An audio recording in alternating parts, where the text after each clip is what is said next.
battle, such will England quickly become." "Do you then intend now, in time of peril, to recede from your duties?" "Duties! Speak rationally, my lord. When I am a plague-spotted corpse, where will my duties be? Every man for himself. The devil take the protectorship, say I, if it expose me to danger." "Faint-hearted man," cried Adrian indignantly, "your countrymen put their trust in you, and you betray them." "I betray them!" said Ryland. "The plague betrays me. Faint-hearted, it is well, shut up in your castle, out of danger, to boast yourself out of fear. Take the protectorship who will. Before God I renounce it."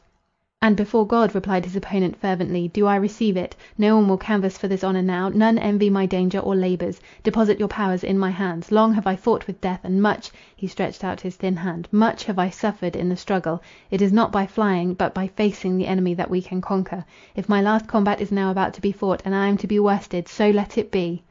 "But come, Ryland, recollect yourself. Men have hitherto thought you magnanimous and wise. Will you cast aside these titles? Consider the panic your departure will occasion. Return to London. I will go with you. Encourage the people by your presence.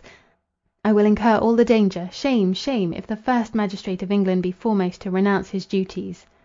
Meanwhile, among our guests in the park, all thoughts of festivity had faded. As summer flies are scattered by rain, so did this congregation, late noisy and happy, in sadness and melancholy murmurs break up, dwindling away apace. With the set sun and the deepening twilight, the park became nearly empty. Adrian and Ryland were still in earnest discussion. We had prepared a banquet for our guests in the lower hall of the castle, and thither Idris and I repaired to receive and entertain the few that remained. There is nothing more melancholy than a merry meeting thus turned to sorrow. The gala dresses, the decorations, gay as they might otherwise be, receive a solemn and funereal appearance. If such change be painful from lighter causes, it weighed with intolerable heaviness from the knowledge that the earth's desolator had at last, even as an arch-fiend, lightly overleapt the boundaries our precautions raised, and at once enthroned himself in the full and beating heart of our country. Idris sat at the top of the half-empty hall. Pale and tearful, she almost forgot her duties as hostess. Her eyes were fixed on her children. Alfred's serious air showed that he still revolved the tragic story related by the Italian boy. Evelyn was the only mirthful creature present. He sat on Clara's lap, and making matter of glee from his own fancies, laughed aloud. The vaulted roof echoed again his infant tone. The poor mother, who had brooded long over, and suppressed the expression of her anguish, now burst into tears, and folding her babe in her arms, hurried from the hall. Clara and Alfred followed, while the rest of the company, in confused murmur, which grew louder and louder, gave voice to their many fears. The younger part gathered round me to ask my advice, and those who had friends in London were anxious beyond the rest to ascertain the present extent of disease in the metropolis. I encouraged them with such thoughts of cheer as presented themselves. I told them exceedingly few deaths had yet been occasioned by pestilence, and gave them hopes, as we were the last visited, so the calamity might have lost its most venomous power before it had reached us. The cleanliness, habits of order, and the manner in which our cities were built, were all in our favour. As it was an epidemic, its chief force was derived from pernicious qualities in the air, and it would probably do little harm where this was naturally salubrious. At first I had spoken only to those nearest me, but the whole assembly gathered about me, and I found that I was listened to by all. "My friends," I said, "our risk is common, our precautions and exertions shall be common also. If manly courage and resistance can save us, we will be saved. We will fight the enemy to the last. Plague shall not find us a ready prey. We will dispute every inch of ground, and by methodical and inflexible laws, pile invincible barriers to the progress of our foe." Perhaps in no part of the world has she met with so systematic and determined an opposition. Perhaps no country is naturally so well protected against our invader. Nor has nature anywhere been so well assisted by the hand of man. We will not despair. We are neither cowards nor fatalists, but believing that God has placed the means for our preservation in our own hands, we will use these means to our utmost. Remember that cleanliness, sobriety, and even good humour and benevolence are our best medicines. There was little I could add to this general exhortation, for the plague, though in London, was not among us. I dismissed the guests therefore, and they went thoughtful, more than sad, to await the events in store for them. I now sought Adrian, anxious to hear the result of his discussion with Ryland. He had in part prevailed. The Lord Protector consented to return to London for a few weeks, during which time things should be so arranged as to occasion less consternation at his departure. Adrian and Idris were together. The sadness with which the former had first heard that the plague was in London had vanished. The energy of his purpose informed his body with strength. The solemn joy of enthusiasm and self-devotion illuminated his countenance, and the weakness of his physical nature seemed to pass from him, as the cloud of humanity did, in the ancient fable, from the divine lover of Semele. He was endeavouring to encourage his sister, and to bring her to look on his intent in a less tragic light than she was prepared to do, and with passionate eloquence he unfolded his designs to her. "Let me at the first word," he said, "relieve your mind from all fear on my account. I will not task myself beyond my powers, nor will I needlessly seek danger.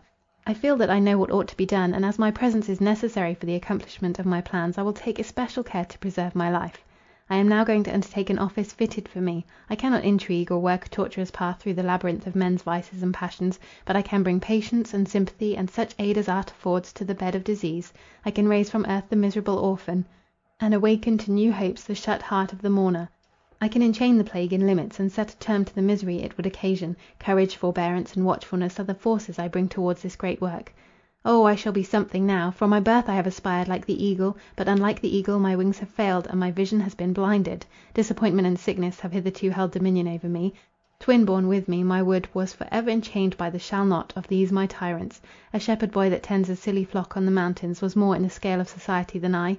Congratulate me then that I have found fitting scope for my powers. I have often thought of offering my services to the pestilence-stricken towns of France and Italy, but fear of paining you, and expectation of this catastrophe, withheld me.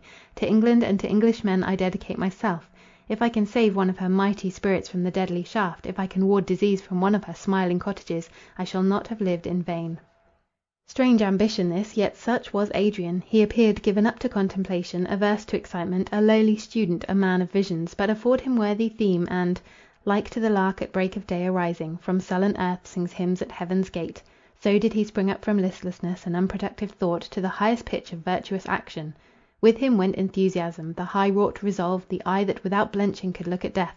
With us remained sorrow, anxiety, and unendurable expectation of evil. The man, says Lord Bacon, who hath wife and children, has given hostages to fortune. Vain was all philosophical reasoning, vain all fortitude, vain, a reliance on probable good. I might heap high the scale with logic, courage, and resignation, but let one fear for Idris and our children enter the opposite one, and overweighed it kicked the beam.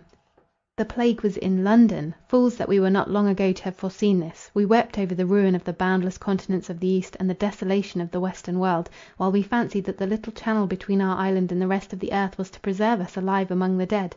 It were no mighty leap, methinks, from Calais to Dover. The eye easily discerns the sister land. They were united once, and the little path that runs between looks in a map but as a trodden footway through the high grass. Yet this small interval was to save us. The sea was to rise a wall of adamant. Without, disease and misery. Within, a shelter from evil, a nook of the garden of paradise, a particle of celestial soil, which no evil could invade. Truly we were wise in our generation to imagine all these things. But we are awake now. The plague is in London, the air of England is tainted, and her sons and daughters strew the unwholesome earth. And now the sea, late our defence, seems our prison bound. Hemmed in by its gulfs, we shall die like the famished inhabitants of a besieged town. Other nations have a fellowship in death, but we, shut out from all neighbourhood, must bury our own dead, and little England become a wide, wide tomb. This feeling of universal misery assumed concentration and shape when I looked on my wife and children, and the thought of danger to them possessed my whole being with a fear. How could I save them? I revolved 1,000 plans. They should not die. First I would be gathered to nothingness, ere infection should come anear those idols of my soul. I would walk barefoot through the world, to find an uninfected spot. I would build my home on some wave-tossed plank, drifted about on the barren, shoreless ocean. I would betake me with them to some wild beast's den, where a tiger's cubs, which I would slay, had been reared in health. I would seek the mountain eagle's eyrie, and live years suspended in some inaccessible recess of a sea-bounding cliff. No labour too great, no scheme too wild, if it promised life to them. O ye heartstrings of mine, could ye be torn asunder, and my soul not spend itself in tears of blood for sorrow? Idris, after the first shock, regained a portion of fortitude. She studiously shut out all prospect of the future, and cradled her heart in present blessings. She never for a moment lost sight of her children, but while they in health sported about her, she could cherish contentment and hope.